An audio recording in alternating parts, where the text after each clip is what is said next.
Boa noite. Vamos continuar então o nosso estudo do Evangelho de Mateus, agora numa reta final do capítulo 12, né? Que é a última passagem do capítulo 12, que é aquele capítulo que a gente pode ter como mote narrativo o embate constante entre Jesus e um grupo de fariseus que o perseguia, que o maldizia, que tentava complicar a situação ali do trabalho do colégio apostólico. E quando chega nessa última passagem, ocorre um episódio, acontece um fato que é muito conhecido no movimento espírita, porque se trata de uma passagem que é mencionada e comentada por Allan Kardec e os benfeitores na codificação kardeciana, que é não vamos chamar de visita, mas o aparecimento de Maria, acompanhada de alguns irmãos de Jesus, numa casa em que Jesus se encontrava, onde ele tinha realizado algumas curas, e que inclusive havia contado a passagem da casa vazia, que a gente já estudou nas semanas anteriores, né? Então, aquele momento em que Maria e os irmãos chegam. Lembrando que nós não vamos aqui nos comprometer com a ideia de tentar investigar do ponto de vista histórico se eram de fato irmãos ou se eram primos, pelo fato de nós termos aí uma mesma palavra para as duas posições na família, né? Primo primeiro e irmão, no aramaico, no hebraico era uma palavra só. Aí tem uma celeuma, uma polêmica em torno disso. Nós não vamos entrar no mérito dessa questão, não nos importa isso. Também não vamos entrar no mérito da questão, se os irmãos eram muito atrasados, se eram difíceis, se não eram, se Maria tinha de fato compreendido a missão deles, segundo o comentário de Allan Kardec, não tinha compreendido até aquele momento, né? Ela era grande nos seus dotes de sentimento, mas em muitos momentos da passagem de Jesus pelo orbe, ela foi simplesmente mãe.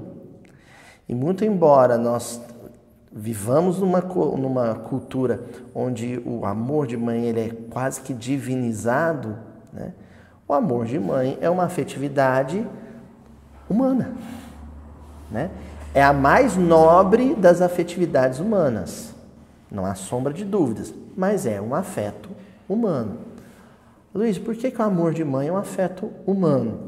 Porque a mãe ela tem um afeto enorme pelo seu filho.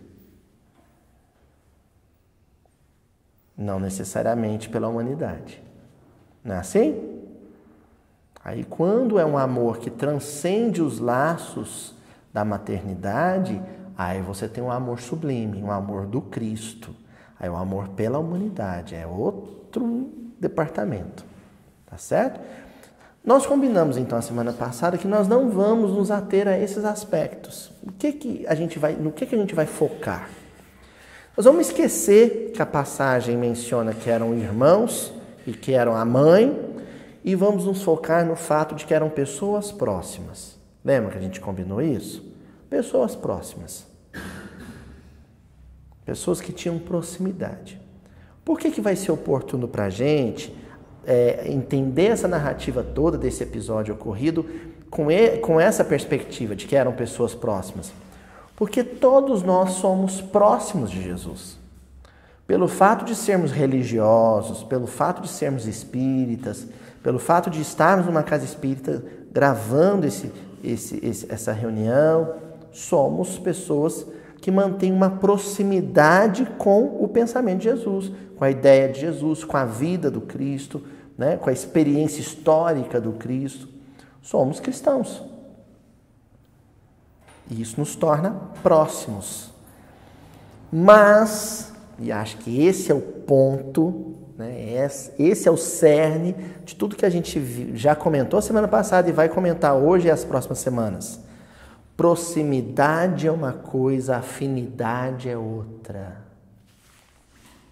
Eu posso ser muito próximo de alguém, conviver com esse alguém, dividir o mesmo pão com esse alguém, dividir o mesmo teto com esse alguém, ou seja, existe uma proximidade, às vezes existe até uma intimidade, mas não necessariamente existe uma afinidade. Afinidade é outra coisa. Afinidade é outro negócio. Então, quando a gente coloca os personagens da passagem, não necessariamente com Maria, a grande Maria, a figura sublime da Mãe Santíssima, mas pensa que ali estavam pessoas próximas, ponto. Não quer dizer que essas pessoas próximas, que estavam do lado de fora, estavam em afinidade com o que estava acontecendo ali. Talvez não estivessem entendendo o que estava acontecendo ali, ou não davam conta de mensurar o que estava acontecendo ali. Por isso que a semana passada, o termo que nós analisamos foi a expressão lado de fora. Esse lado de fora, lado de dentro da casa, nós estamos falando de pessoas que estão afinadas com a linha de pensamento de Jesus e pessoas que não estão afinadas. Ainda que essas pessoas fossem ou que sejam próximas de Jesus. Tá claro até aí, gente? Tá? A gente vai ter que avançar, que agora, hoje nós vamos ver o que determina essa afinidade ou não afinidade com Jesus.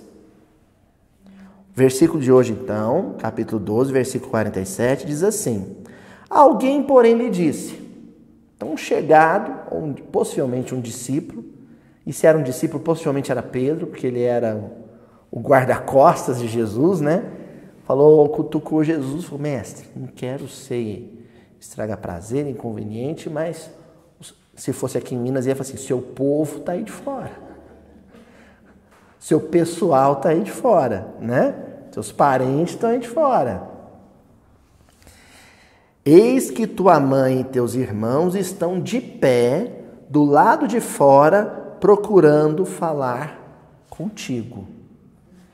Estão de pé do lado de fora, procurando falar contigo.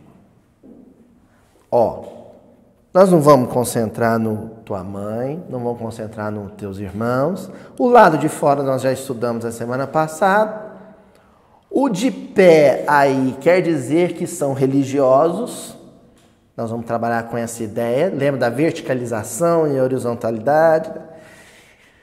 Você pode estar verticalizado no sentido de pensando em espiritualidade, vivendo a espiritualidade, né? Buscando a espiritualidade, ou seja, você verticalizou o pensamento, mas o potencial de irradiação é que vai determinar se essa verticalização ela foi genuína ou se ela foi aparente. Tá? Parei para fazer uma prece antes da reunião. Verticalizei? Sim, você parou para fazer uma prece antes da reunião. Verticalizou. Mas houve a conexão? Você atingiu o patamar vibratório que deveria atingir, que a reunião exigia? Não necessariamente. Entenderam? Porque senão, gente, verticalizar, se eu emocionei com uma página do Paulo Estevão e o Chico emocionou psicografando, eu verticalizei no mesmo patamar que o Chico? Claro que não. Né? Uma coisa é a minha emoção lendo, outra coisa é a emoção dele psicografando. São níveis de verticalização diferentes. Então nós vamos propor hoje um conceito novo. Nós passamos aqui vários anos falando tanto de verticalização, então hoje nós vamos fazer uma afirmativa. Dentro do processo de verticalização, existem patamares distintos, degraus distintos. Tem verticalização e tem verticalização. Nesse momento aqui da narrativa, possivelmente, por mais que Maria fosse Maria, por mais que os irmãos de repente gostassem de Jesus, e ao que parece não gostavam, há uma narrativa bíblica de que não gostavam, por mais que eles gostassem, por mais que fossem próximos, ao que parece eles não chegam muito sintonizados. Porque imagina, você chega para falar com Jesus, ele está no meio do povo curando e falando de Deus, você interrompe? Você chama ele lá de fora? Você vai usufruir daquilo. Você vai virar multidão, ou vai virar discipulado junto, não é? Eu vou arriscar. Se é parente, se é gente próxima, está chegando naquela hora, ou seja, não estava lá, está chegando naquela hora e interrompendo um processo sublime de interação de Jesus com o povo, era pepino. Vou falar para vocês aqui no salão. Vocês estão aqui no salão. Tá aqui, o Ike tá aí? Em Uberá? Não, mas faz de conta que tá. A senhora tá aqui no salão. De repente, você olha pro lado, tá o Ike chegando ali na janela. No meio da reunião. Hã? Se for o Vitor, mas esqueceu a chave. Tô trancado fora de casa. Furou meu pneu. Alguma coisa assim. Não é? Imagina, Ana. Se a mãe acabou de te deixar aqui pro estudo, aí de repente aparece ali na janela. Ih, furou o pneu. Esqueceu a chave. Alguma coisa aconteceu. E com certeza alguma coisa de natureza prática. Alguma coisa de natureza concreta, material. Problema financeiro, problema logístico, de funcionamento da casa, questões profissionais. Geralmente, aquele episódio, aquele acontecimento que interrompe um evento, uma ocasião de conexão e sintonia com Deus, é alguma coisa que quer ou diminuir o nosso grau de sintonia, ou seja, a nossa verticalização perder potência, ou então nos horizontalizar mesmo, de vez. É isso que vai acontecer. Tá? Por isso que quando a gente abraça uma tarefa, vai para uma casa espírita, para um templo religioso, ou vai fazer o culto lá em casa, ou fazer uma prece, tem que ser um momento de entrega mesmo, viu, gente? Tem que ser um momento de entrega. Não pode ficar pensando, será que eu desliguei o fogão? Não, se pegar fogo, tem bombeiro para isso. tem que desligar do mundo e sintonizar com o que está acontecendo. Tá bom? Essa é a primeira introdução que a gente faz. Por que eu estou falando isso? Porque a expressão que nós vamos destacar no versículo é falar contigo. Com quem que esse povo queria falar? Com Jesus. Primeira pergunta: como que se fala com Jesus? Se você vai falar com Jesus, qual o assunto? Qual estado de espírito para se falar com Jesus? Com que finalidade? Para quê? É falar com Jesus. Isso é altamente simbólico. Esquece que talvez tivesse ali um probleminha, estragou, estava com uma goteira no teto, Jesus é carpinteiro, é o mais velho, então ele vai lá buscar ele para resolver o problema no telhado. A questão é que eles queriam falar com Jesus. Será que os familiares, as pessoas próximas, estavam num estado de afinidade com Jesus para falar com ele? Agora vamos nós nos projetarmos na passagem, mesmo próximos, como se fala com Jesus? E aqui são duas vias. Ou se fala com Jesus pelo cérebro, ou se fala com Jesus pelo coração. Com qual canal a nossa fala vai ser audível? Por qual dos dois veículos nós vamos conseguir estabelecer um diálogo com Cristo? Pelo cerebral ou pelo afetivo emocional? Coração. E não vamos ficar presos só à questão da intelectualidade e cultura acadêmica, não. É o que nós estávamos mencionando. Assuntos de ordem prática, pragmática, o problema doméstico, o problema profissional, o problema de trânsito, são coisas que normalmente a gente resolve usando o quê? O cérebro. a goteira na casa, o pneu furado. São problemas que a gente resolve com o cérebro. Mas os assuntos de natureza espiritual e assuntos de natureza espiritual conectados, ligados à mensagem do Evangelho, só existe um meio de comunicação, uma via comunicacional: o coração. Ó, vou falar um negócio para vocês. Aqui, o salão aqui, né? Aí choveu granizo, quebrou a vidraça. Aí tem que resolver isso. Tem que chamar o vidraceiro, tem que fazer uma vaquinha para trocar a vidraça aqui do salão. E isso não tem nada a ver com espiritualidade. Porque senão a gente fica com a ideia de, se é a vidraça do centro, então um trabalho de espiritualidade. Não. É um trabalho prático, material. A solução vai ter que ser uma solução pragmática, cerebral. Ou seja, pegar orçamento, escolher o mais em conta, mas também uma recomendação, uma indicação do melhor profissional, melhor vidro. Não é, tia Adriana?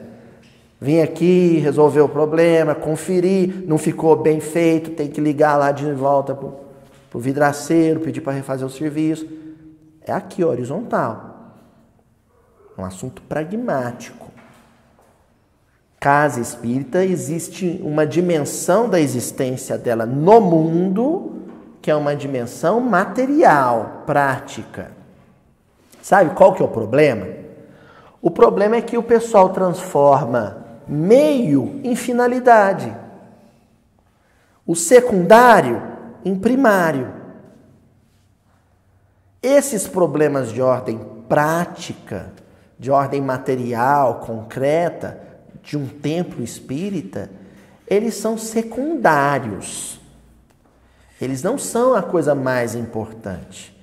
Mas existem tarefeiros que acham que se eles zelaram pela estrutura física, material, burocrática, jurídica da casa espírita, de que eles realizaram uma grande obra de importância religiosa e espiritual. Não. Não. O diálogo com Jesus, ele é por meio do sentimento do coração. É outra coisa, é outro departamento. Essas questões que nós resolvemos na casa espírita, elas são questões cerebrais, é cérebro. É nós resolvemos problemas com os outros homens. Mas quando o coração se movimentar, aí é nós resolvendo nossos problemas com Jesus. As nossas questões com Jesus. Tá claro até aí? Nós vamos começar hoje com o André Luiz. Vamos ver o que o André Luiz fala. Lá no livro Instruções Psicofônicas, então foi uma comunicação psicofônica do André Luiz, por um médium que não é ninguém mais, ninguém menos que Francisco Cândido Xavier. A lição 9. Na esfera da palavra. Ora, qual é a palavra quando o assunto é comunicação com Jesus? É falar com Jesus. Qual que é a palavra?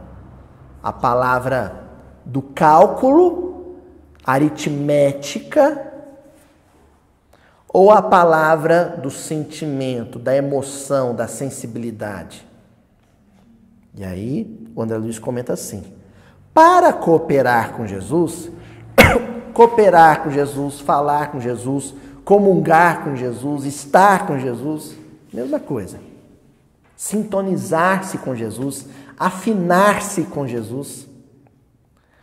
É imprescindível sintonizar a estação da nossa vida com o seu Evangelho Redentor. Estação. Vamos lembrar que instruções psicofônicas não estão falando de, né? Era do rádio. Então, o termo utilizado aqui é estação, porque ele está falando de uma mídia específica, a radiofonia. Mas se fosse hoje, a gente poderia falar Wi-Fi, né? O Bluetooth, né? A conexão telepática. Essa conexão aqui, ela exige sintonia. E a gente não vai nem dizer sintonia especificamente com Jesus, porque é intimidade demais. É complicado afirmar um negócio desse. É claro que o Chico tinha, Eurípides, Barçanufo tinha, Bezerra de Menezes tinha uma sintonia direta com Jesus, né? O telefone vermelho tocava lá, alô, Eurípides Barçanufo, senhor. Agora, o que nós podemos afirmar, e isso é possível a qualquer um de nós, é a sintonia com as esferas do Cristo. O que é isso? Esferas do Cristo. Camadas, né? Habitadas, camadas do entorno planetário, habitadas por espíritos que cooperam com Jesus. Quanto maior, mais fina, mais delicada, mais de melhor qualidade for a sintonia, mais elevada é a esfera do Cristo que a gente vai conseguir alcançar. Então, sintonizar-se com as esferas do Cristo é falar com Jesus.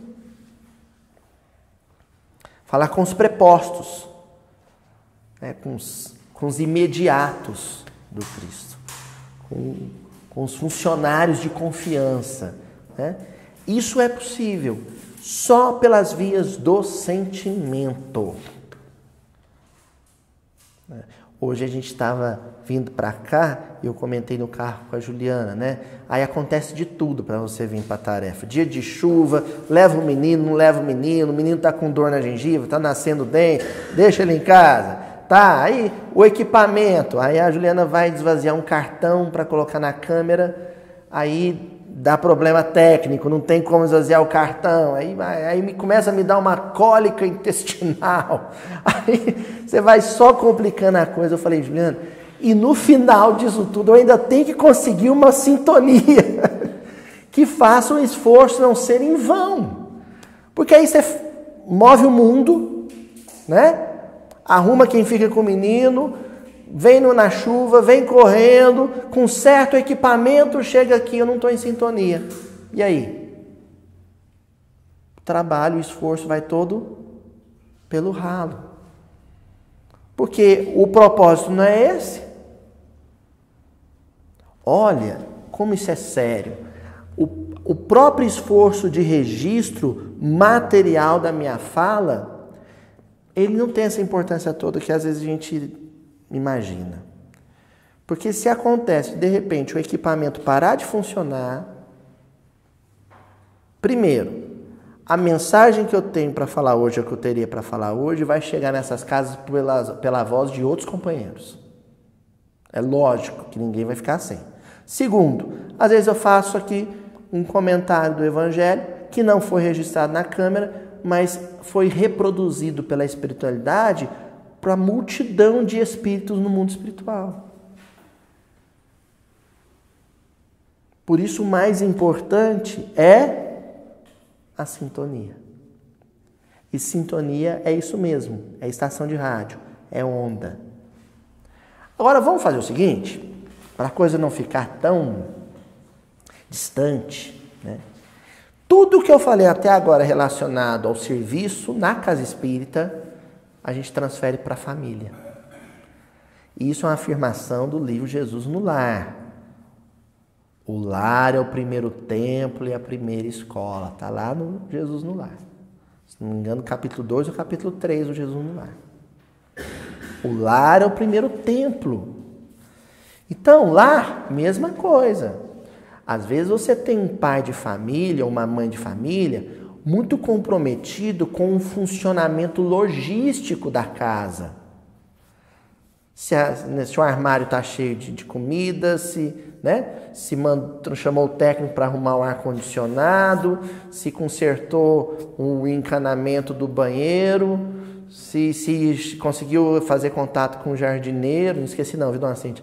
Com o jardineiro para arrumar o jardim da casa. Você fica ocupado com essas questões todas, não é? E se você tem êxito nessa tarefa toda, você bate no peito e fala, eu sou um grande pai de família.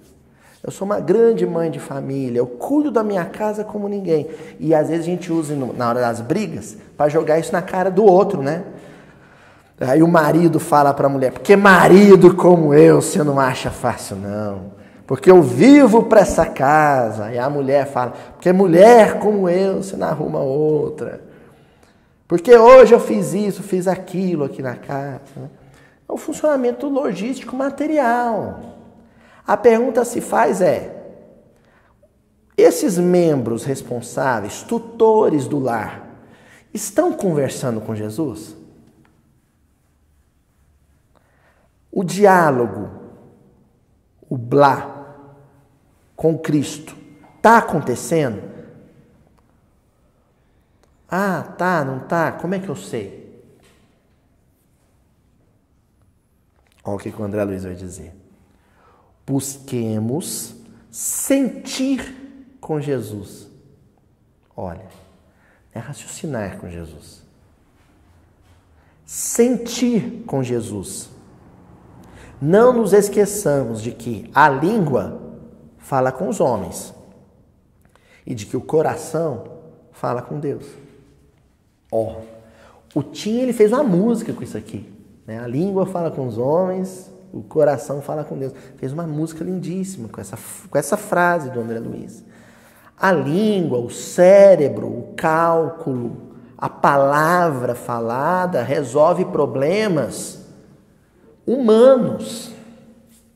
Agora, aqueles problemas de natureza moral e espiritual só podem ser resolvidos com a intervenção do Cristo. E a intervenção do Cristo só é possível quando pelo menos um membro da casa, um membro da família, consegue estabelecer o diálogo com o Mestre. Falar com ele. E aí, o canal é um só. Sentir com Cristo, sentimento. É muito difícil definir isso, então eu vou usar expressões de sensação para falar de sentimento. Só assim que a gente entende. Vou explicar. Sabe quando você vai tomar passe? E você está muito emocionado, Priscila, e precisando demais daquele passe, e está desesperado por causa daquele passe, aí você senta para tomar passe, e aí vem um médium bonzinho, começa a rezar baixinho, assim, você escuta ele falando, Deus te abençoe, meu filho. Aí aquilo te comove, aí você arrepia os pelos do braço, aí dá um nó aqui na garganta, parece que tem um caroço de manga aqui, aí começa a escorrer umas lágrimas quentes no canto do olho, você sentiu com Cristo. É isso que nós estamos falando. É isso. O diálogo com Jesus é isso. Essa sensação. Porque o sentimento virou sensação. Virou arrepio, sabe? Virou nó na garganta, virou lágrima nos olhos, embargo na voz, aí você não dá conta de falar. Diálogo com Jesus é isso.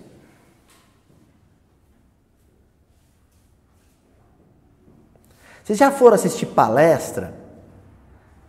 Aí vocês estão escutando o palestrante, ele fala simples. Às vezes o português nem é lá essas coisas, e vai falando, nem cita, não sabe citar os nomes, os capítulos, os livros, mas ele vai falando umas coisas bonitas, de repente ele vai contar uma história pessoal, aí ele pede licença, o olho dele fica cheio de lágrima, dá um nó na garganta e põe a mão no peito. Aí você vê que ele está emocionado, dá um pouquinho, como é que está a plateia? Todo mundo emocionado. A emoção dele te emocionou. Já aconteceu?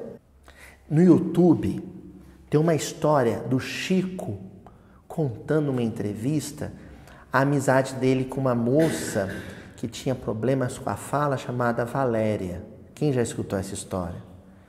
Eu já devo ter visto esse vídeo umas 10 vezes, eu já vi, pelo menos. Uma vez eu e a Juliana assistiu esse vídeo na cama. Você lembra disso? A gente acordou de manhã, a Juliana começou a me perguntar como é que era o Chico, como é que... Aí eu falei, espera aí.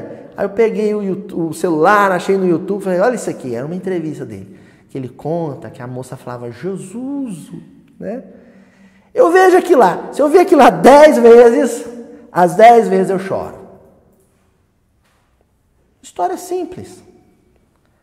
Mas ali o Chico não está falando com a gente. Com quem que ele está falando? Com Josuso. É outra via de comunicação, é o sentimento. Espiritismo cristão é sentimento. Então, assim, com todo respeito, mas muito respeito mesmo, porque todo esforço no bem é digno de aplausos. Mas com todo respeito, as casas espíritas, as federativas que se esforçam para criar uma estrutura instrucional de cursos sobre a ciência espírita, sobre métodos de passe magnético, sobre dinâmicas de trabalho operacionais na casa espírita. Tem curso para ser orador espírita, tem curso para ser gestor do movimento espírita, da casa espírita, tem curso para médiuns espíritas, para psicógrafos espíritas, tem curso, mas com todo o respeito. Eu não sei, eu já estou aí com uns de trabalho ostensivo com uns 25 anos de doutrina espírita. Nasci em berço espírita, mas peguei no chifre do boi mesmo com uns 15 anos. Eu não sei se o êxito é tão grande quanto naquelas circunstâncias em que um grupo, uma pequena comunidade simples, está mergulhada, imersa em sentimento de amizade e de fraternidade. Não sei. Às vezes você vai ter uma mega instituição toda estruturada em cursos de alto nível intelectual, com instrutores cerebralmente muito capacitados. Não sei se essa instituição atende tanto às demandas da espiritualidade superior, quanto às vezes um grupo pequeno, formado por pessoas com pouca instrução, às vezes pouca instrução na literatura espírita, mas que se amam profundamente. Que quando se encontram, sorriem, se abraçam, sentem saudade um do outro. Porque ali o que está reinando é o afeto. Agora, se você consegue ter uma casa com uma grande estrutura intelectual, uma grande estrutura técnica, pedagógica para instrução, com uma infraestrutura material muito boa e que ainda tem no corpo de trabalhadores um forte laço afetivo e emocional, de amizade, companheirismo, de sentimento, é a glória, né? É a glória. É a glória. Aí, mesma coisa você se aplica à vida familiar. Se você consegue ter uma casa que funciona bem materialmente, né, em que todo mundo sabe a sua função para a organização da casa, tudo está no seu lugar, cada talher está no seu lugar, limpinha a casa, e ainda os membros convivem bem, nossa, que maravilha, né? Que perfeição. Mas o que a gente percebe muitas vezes são casas em que a intervenção pragmática do chefe da casa ou da dona de casa não dá conta de manter a casa num nível vibratório alto. Aquela casa toda arrumadinha, toda organizadinha, tudo no seu lugar, mas o estranho às vezes chega para visitar e não se sente bem. Os membros da casa estão de mal um do outro, estão discutindo, são rivais. O que está faltando ali? Esse diálogo pelas vias do sentimento. Tem uma lição do Emmanuel lá no livro Mãos Marcadas, no capítulo 38, que se chama Cérebro e Coração. Ele começa dizendo assim: no coração reside a força criadora do ser. Achei isso genial. No coração reside a força criadora do ser. Quem aqui assistiu o filme do Homem de Ferro? Vocês lembram do reator Ark? É um gerador de energia. Tem um reatorzinho que fica ali no centro da armadura. Aliás, no centro da armadura não, está grudado no peito dele, né? É o que faz, se ele tirar o reator, ele morre. Não é aquilo? Luminoso, uma fonte de energia vital. O nosso coração tem uma função para lá da função cardiovascular. ou cardiorrespiratório. Muito além disso. O nosso coração, e aí eu estou falando do coração psíquico ou coração perispiritual, né? Eu estou falando do centro coronário, não é assim? Tem um centro coronário que é um coração que a gente tem na testa, né? Oi? O frontal aqui, o coronário lá no miolinho, né? Lá no centro do crânio. Então ali é o coração que a gente tem na cabeça. É o centro irradiador de energia. E esse centro de força, ele capta energias que vêm de onde? Do alto. Verticais. Essas energias chegam no centro coronário e o fulcro dele vai, aliás, o sentido horário, né? Ele vai distribuindo essas energias para os outros centros de energia vital. Enfim, o que eu quero dizer é que quando alguém não está sintonizado com o alto pelas vias do sentimento, essa assimilação de energia ela é deficiente. E, consequentemente, a atuação, a dinâmica dos centros de força é... Vocês lembram aquelas fitas, cassete antigamente, que acabando a pilha do gravador? Aí eu ficando assim... Lembra disso? Você lembra, Aninha? Não lembra, não. Na última encarnação... Então, aí o nosso centro de força ele vai ficando assim, fraquinho. É onde a pessoa fica inapetente, desanimada, não tem vontade de fazer nada. Não tem vontade de sorrir, não tem vontade de chorar. E porque também não tem vontade de chorar, não chora, aquilo fica represado, né? Aí somatiza, aí vira enfermidade física. Porque falta o diálogo do sentimento. E somente através dele flui, não fluxo, flui a generosa fonte de amor que gera a beleza e glorifica as bênçãos da vida. Eu me lembro, não sei quem vai lembrar disso, uma vez que eu comentei há vários episódios atrás, né? Já estamos aí 164, né? Hoje, publicamos nessa semana o 164. Então, há vários episódios atrás, eu me lembro que eu tinha voltado da Serra da Canastra com a Juliana. O Francisco ainda estava no mundo espiritual. E a gente voltou lá e a gente foi justamente ver o Rio São Francisco. E naquele ponto mágico do Rio São Francisco, em que tem uma queda de água que é conhecida como Casca d'Anta. Então, imagina o Rio São Francisco despencando a vários metros de altura. Ele despenca com uma enorme força, Ana, na vertical. E depois que ele cai, ele começa a correr com enorme força na horizontal. Quando você vai lá nessa região, na época, no período de seca, que o fluxo de água da Casca d'Anta é fraquinho, é mirrado, o rio corre fraquinho.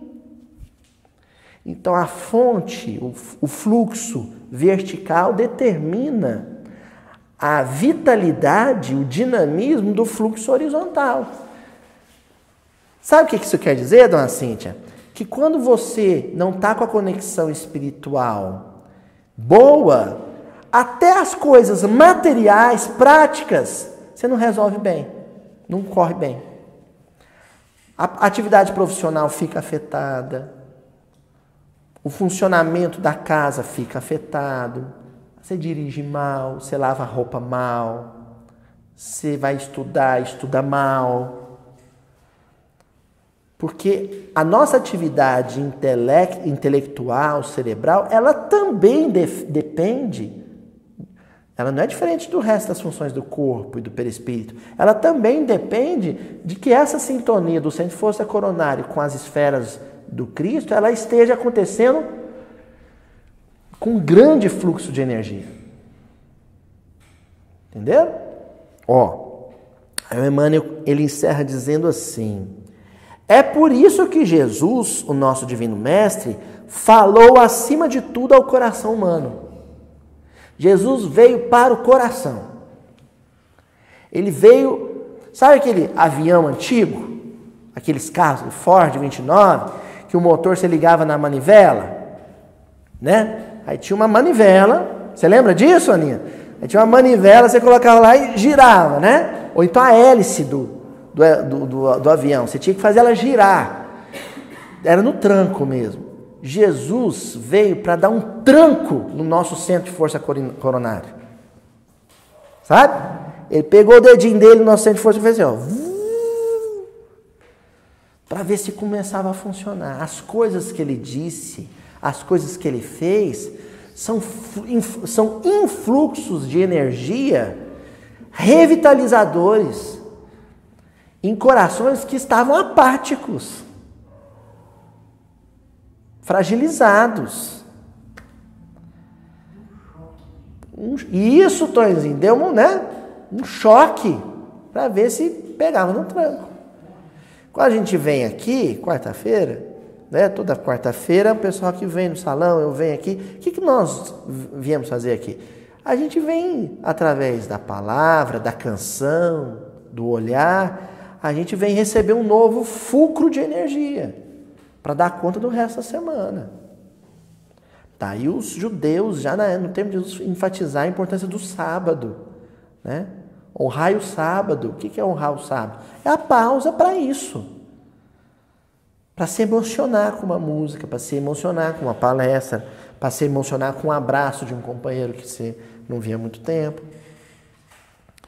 E aí o Emmanuel, ele continua. Porque se o cérebro é garantia de progresso na Terra, o coração é a estrela que brilha soberana, confundindo a terra com o céu. Que coisa linda. Para o coração, não tem céu e terra, porque de repente a terra vira céu. Para que a humanidade se integre vitoriosa na luminosa comunhão com Deus. Um processo de integração mesmo, sabe?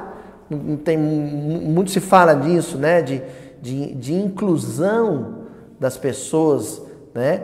Que normalmente são marginalizadas, né? Que historicamente foram marginalizadas, né? O deficiente físico. Na sociedade, para fazer parte do jogo social, a mesma coisa em termos de espiritualidade. Nós nos marginalizamos em relação à vida espiritual superior. Nós estamos agora vivendo um processo de inclusão. Estamos arrumando uma vaguinha para a gente lá, né? Nas esferas mais altas. E a gente precisa realmente demonstrar que quer isso. Porque senão a gente vai permanecer à margem. O que tange a espiritualidade superior. À margem do processo. Resolvendo nossas trivialidades, nossas mesquinharias, né? O vestir, o comer, o passear, o ganhar dinheiro, o gastar dinheiro. E permanecemos distantes, não integrados a alguma coisa muito maior. Verdadeira, eterna.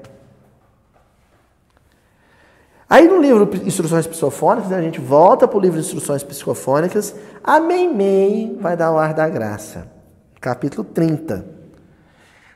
Uma lição intitulada também Coração e Cérebro. Só que aí a Meimei, ela cria uma parábola lindíssima. É evangelizadora, né, tia Adriana?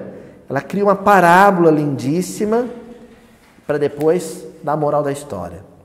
Ela diz assim: imaginemos um castelo de prodigiosa beleza.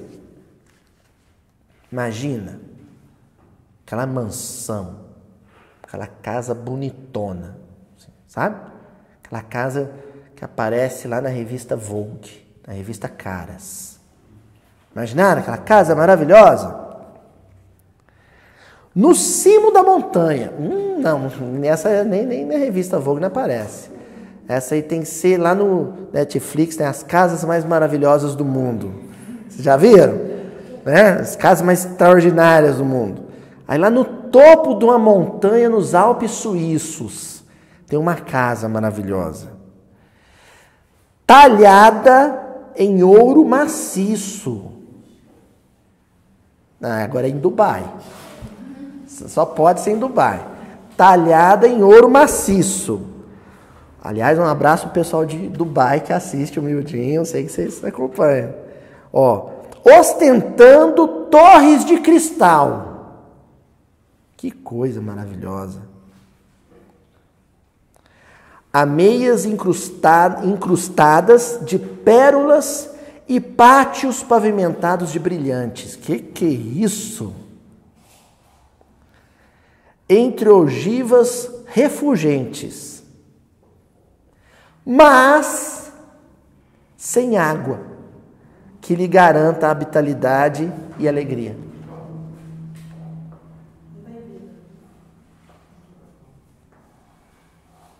Vanete, você tem esse palácio e a sua casinha. Na sua casinha tem água encanada, nesse palácio não tem uma gota de água nele. Onde você ia resolver morar?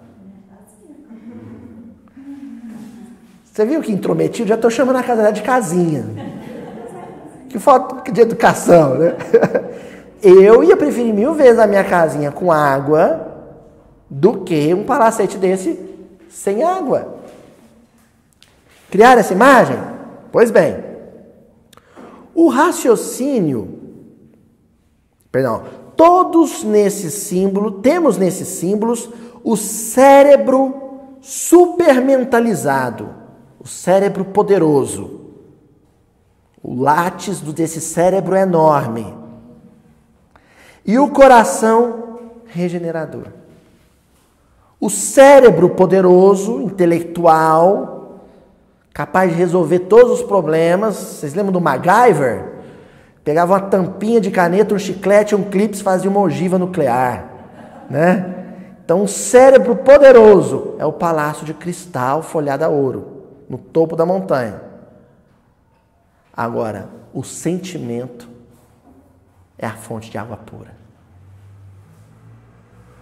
Um cérebro desse, sem sentimento, é um palácio sem água.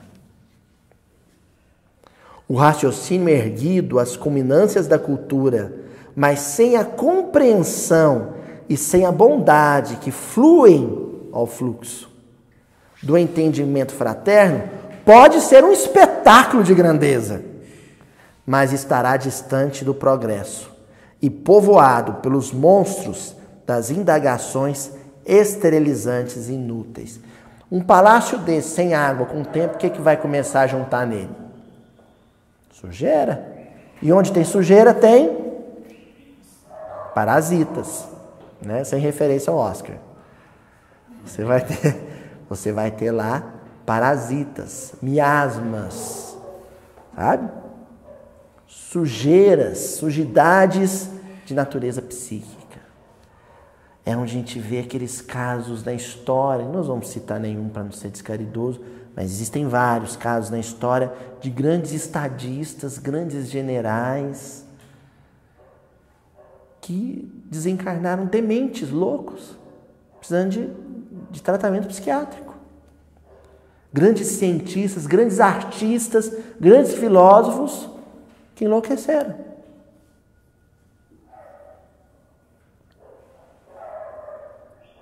O que faltou? Conexão com Cristo, diálogo com Jesus.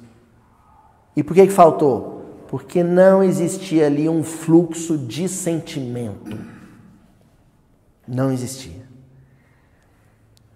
E aí a Meimei completa. Cultivemos o cérebro sem olvidar o coração. Sentir para saber com amor. E saber para sentir com sabedoria. Porque o amor e a sabedoria são as asas dos anjos que já comungam a glória de Deus.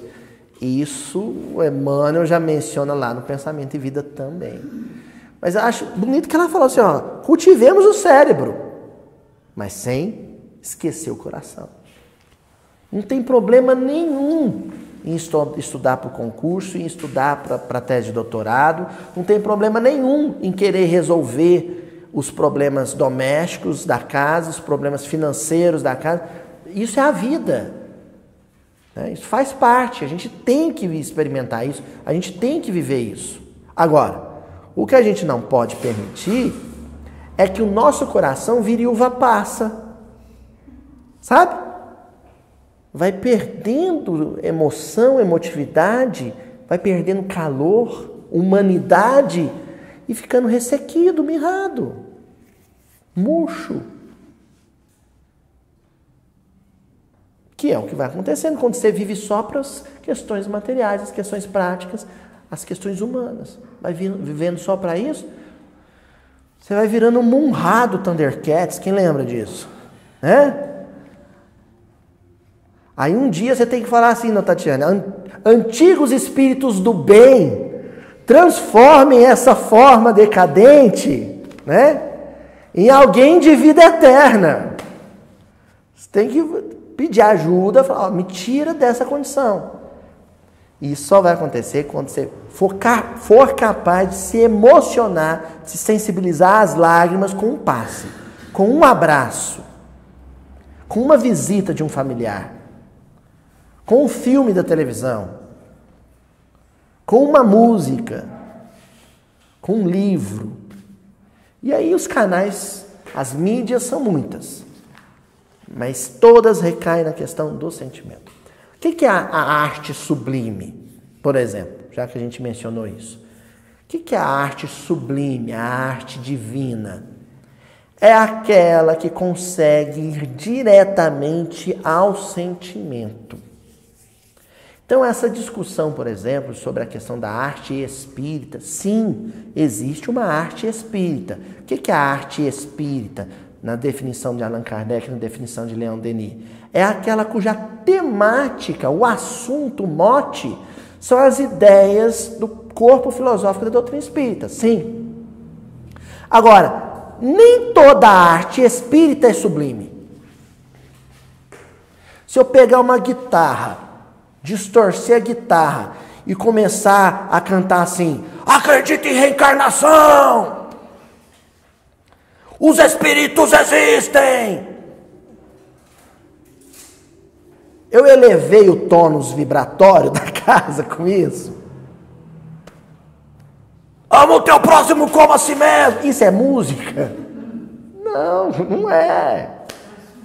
E, no entanto, às vezes eu vou chegar numa casa espírita, vou cantar uma música sobre Nossa Senhora, que eu aprendi na Igreja Católica, mas de uma delicadeza, né? A música do Roberto Carlos, Nossa Senhora, rogai por nós, né? Como é que é? Me dê a mão, cuida do meu coração, e jogar o padrão vibratório de todo mundo lá em cima. Então, mais importante do que ter uma arte espírita é ter uma arte sublime, divinizada. E a arte divinizada, a arte sublime é aquela que é capaz de estabelecer o diálogo entre o seu coração, o seu sentimento e o amor de nosso Senhor Jesus Cristo. É por aí. Ó, e para a gente ir fechando, a lição do livro Irmão, capítulo 19, no reino do coração. Um reino, né? A ser conquistado. Em verdade, asseverou Jesus que o reino de Deus ainda não é desse mundo. Não é. No entanto, várias vezes afirmou que esse reino permanece dentro de nós. Então, se eu estou dentro deste mundo e o meu coração não trabalha, então o reino de Deus não chegou para mim. Agora eu posso estar nesse mundo, eu posso estar na fronteira da Coreia do Norte com a Coreia do Sul, do Iraque com o Irã, né? Eu posso estar num ambiente de hostilidade militar, bombas explodindo por todos os lados, mas se o meu coração está comovido com o sofrimento de uma criança vítima da guerra, o reino de Deus está ali comigo. Ali é o reino de Deus para mim. E eu posso estar numa casa espírita, mas se eu estou reparando que o menino não quer para eu prestar atenção na palestra, e fazendo cara feia pro menino, não duvido não que até um beliscão você dá no menino. Eu estou no centro espírita e o reino de Deus não existe para mim. Muitos aguardam a vinda espetacular do céu. Esse negócio de data limite, então, né? A vinda espetacular vai rasgar, né? O céu assim, vai abrir um portal de luz e por ele vai passar os benfeitores. E a primeira casa onde eles vão é a sua. Né? A chegar, né? Jesus está voltando. Aí a gente imagina a coisa de uma maneira hollywoodiana, né? Cinematográfica. Ignorando que a construção do céu... mas o céu já não existe? A construção do céu há de começar em nós, se nos propomos a alcançar a vida perfeita. O que é a vida perfeita? Conta paga, descontinho, tudo débito automático. E tem sempre saldo. As contas pagas, né? Eu nem precisei parcelar o IPTU e IPVA. Sobrou dinheiro para eu viajar, trocar de carro e ainda mandar uma mão de tinta na casa. Hein? Que vida perfeita! Eu ainda consegui comprar uma lava-louça, então não tem louça empilhada na minha casa ainda. Vida perfeita. É a vida perfeita? O que é vida perfeita, gente? Vida perfeita é a conta no vermelho, parcelando a dívida, a perder de vista, a louça empilhada na pia, você com dengue na cama, mas chorando porque viu um canarinho cantando na beira da sua janela. Isso é vida perfeita. Mas emocionando com o episódio do canal Mildinho Verável, né? De cama, doente, sem um tostão na carteira, mas sensível às coisas do céu. Sensível ao Evangelho. Isso é vida perfeita. É a vida perfeita possível. Porque essa outra, ela é utópica. Ela só existe na nossa cabeça e nas novelas do Manuel Carlos, que nem faz novela mais. Não é a propaganda de margarina, né? Assim? Todo mundo sorrindo. Isso aí não existe. O que existe é uma vida difícil, complicada, cheia de tribulações, mas sendo vivida por alguém sensível ao Evangelho, que se emociona com as coisas de Jesus. Isso é a vida perfeita. E aí, o Emmanuel, nessa lição, termina dizendo, realmente, não podes aguardar o reino de Deus na terra, não a de agora, mas desde agora, podes iluminar o reino de Deus que está em ti. Então, gente, vamos parar com a vociferação no Facebook, no Instagram, no WhatsApp, sabe? Vamos parar com isso. Vamos rezar pelo mundo. Você saber o que está errado, né? Você falar do erro, mas vamos parar de ficar... Porque, sabe, tá pegando fogo, você querendo apagar o fogo com 1 litro de gasolina. Isso é insanidade.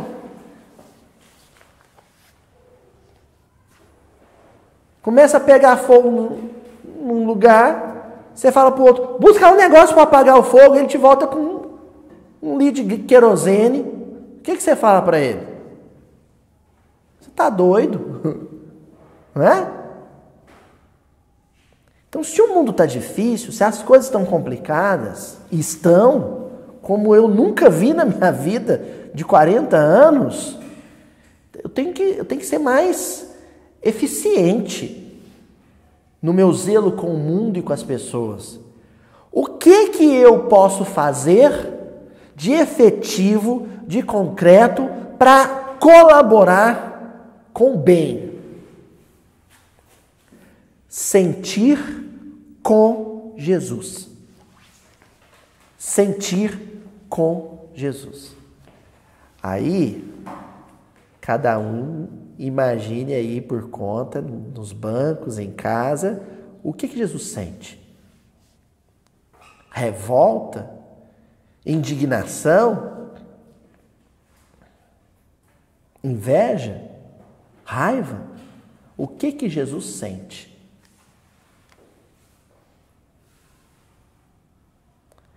É claro, gente, que num primeiro momento dessa iniciativa, pessoal, nossa, vai ser aquela rádio sendo escutada na estrada.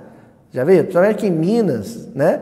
Nós temos muito relevo, as alterosas. Então você vem em sintonia boa, depois você baixa a ladeira, a rádio some, sintonia, não é assim? Quando você está lá no fundo do vale, só chiado. Aí o que você começa a fazer depois? Subir a ladeira. Aí quando você está lá no topo, a sintonia volta. O diálogo com Jesus é assim. A gente vai se movimentando na vida e vai ter dias, vão ter horas em que a gente vai perder a sintonia porque desceu. Foi para o fundo do vale. O que você não pode é ficar por lá. Lá não tem conexão possível. Aí você tem que subir de novo. Tomar o rumo do alto. Como diria Buzz Lightyear, ao infinito e além. Vocês nem sabem o que eu estou falando, né? Mas você sabe. Agora eles que boiaram. Ó, vamos encerrar então com pontos e contos, com uma história que eu acho genial. No capítulo 10 do livro Pontos e Contos, do Humberto Campos. Que é, perdão, capítulo 10 não. Capítulo 25. Que é Simeão e o menino. Quem lembra dessa história? Vou lembrar o contexto bíblico dela, né? Jesus é levado no templo, lá no 9º dia, né? Depois do 8º dia, para fazer a sua circuncisão, um judeuzinho, né? E aí, quando Maria e José chegam lá, faz uma oferenda no templo, no holocausto, né? Possivelmente uma pombinha, uma rolinha, porque eles eram pobres, não podia pagar um carneiro, né?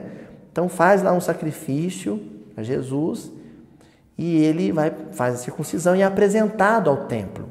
Isso era uma tradição na época. E nesse momento, um dos sacerdotes, o Simeão, que aguardava a vinda do Messias há muito tempo, né? Tinha uma intuição de que estava perto, quando ele pega Jesus nos braços, ele sente que era o Messias. Mas ele já está velhinho, né? Ele fala, nossa, não vou estar aqui para ver ele botar para quebrar.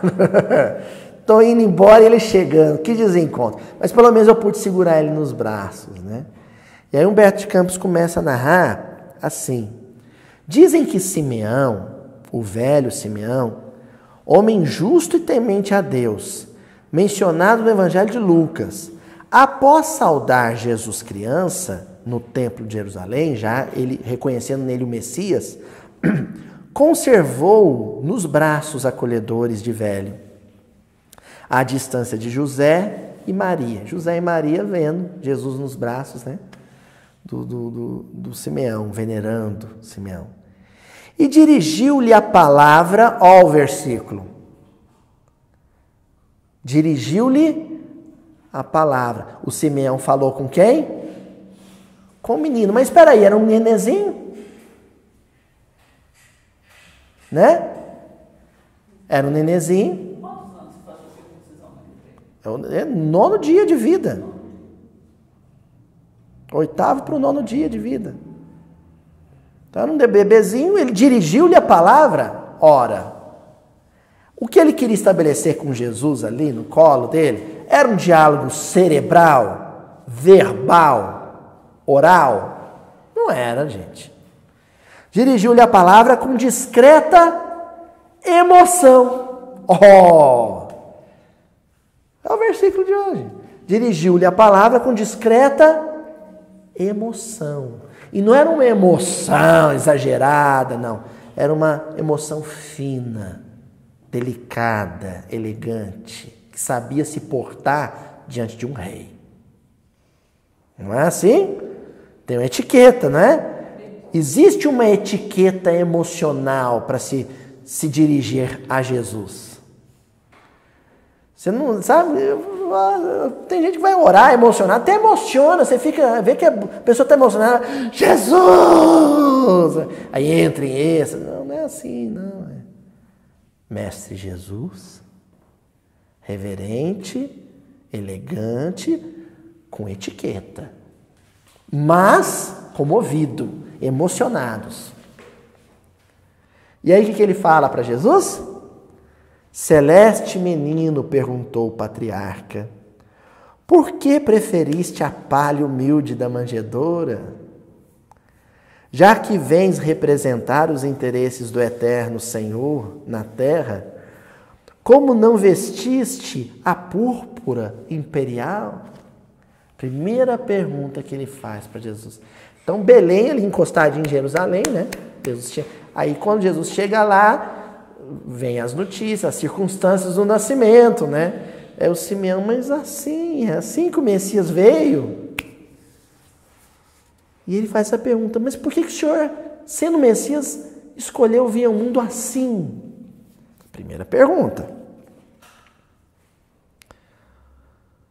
Aí vem a segunda. Onde representarás os interesses do Supremo Senhor? Sentar-te-ás entre os poderosos? Escreverás novos livros da sabedoria? Aqui eu vou fazer uma pausa. Sim, de fato, o Chico alertou e avisou que Emmanuel estava reencarnando. Quando ele ainda estava encarnado. Quando Emmanuel estava reencarnando, ele estava reencarnando. Aí, tá, mas o que você pode falar mais sobre a vinda de Emmanuel, Chico? Ele vai ser um grande educador. Ponto. O pessoal já imagina que o Emmanuel vai ser ministro da educação, presidente da Unesco. Que necessidade de associar um espírito desse a posições e cargos transitórios do mundo? Ele já foi senador do Império Romano, não tem necessidade disso mais não. Um grande educador, de repente o Emmanuel pode reencarnar numa comunidade caiçara lá em Ubatuba e ser um educador de crianças, ensinando elas a pescar. Por que não? Porque o Emmanuel vai ter um canal no YouTube? Grande educador, de repente o Emmanuel reencarna num corpo feminino, né? Vai ser uma professora da rede pública, lá no interior do Brasil, aqui no interior do Brasil. Por que não? Porque Jesus, o Messias governador do orbe, quando reencarnou, escolheu uma cidade, uma currutela da província mais miserável do Império Romano. A Palestina era a província, a Judéia e a Galiléia eram as províncias. Aliás, a Palestina era a região mais miserável do Império Romano. A Judéia é uma das províncias mais pobres. E ali na região tinha uma micro-região, que era a Galiléia, que era só morto de fome tinha ali. Morto de fome e analfabeto. Ele reencarnou lá.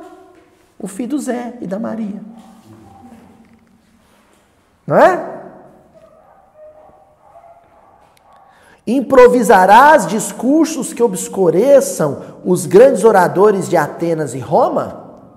Roma, poder político, econômico e militar.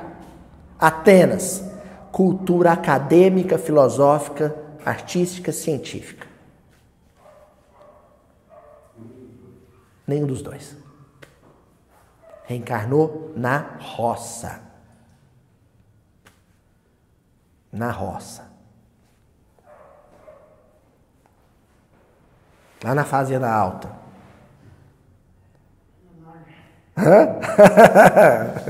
Tipo Januária. Dize-me, ó divina criança, Onde representarás os interesses de nosso Supremo Pai? O menino tenro ergueu então a pequenina destra e bateu muitas vezes naquele peito envelhecido que se inclinava já para o sepulcro. Ele estava no colo do Simeão, ele perguntou isso: onde é que você vai representar o Senhor? Em qual tribunal? Em qual esplanada? Em qual ministério? E o menininho bateu várias vezes no lado esquerdo do peito do Simeão.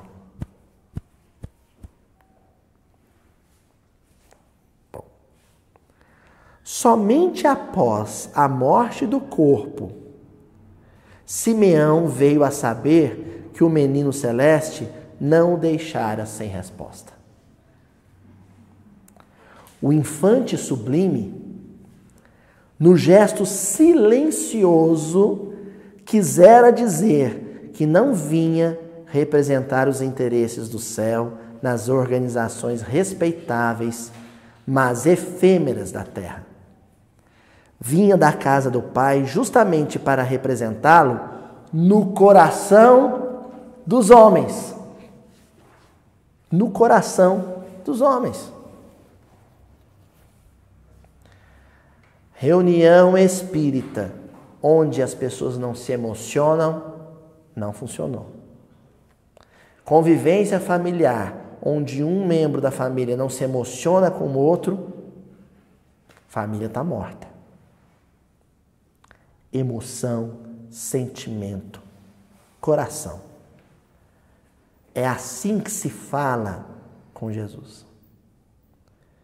Então, por mais que sejamos próximos de Jesus, frequentemos uma casa religiosa, a gente pode, de repente, estar do lado de fora da casa mental do Cristo. Porque, de repente, podemos estar tentando estabelecer com Ele um vínculo, um diálogo de natureza cerebral.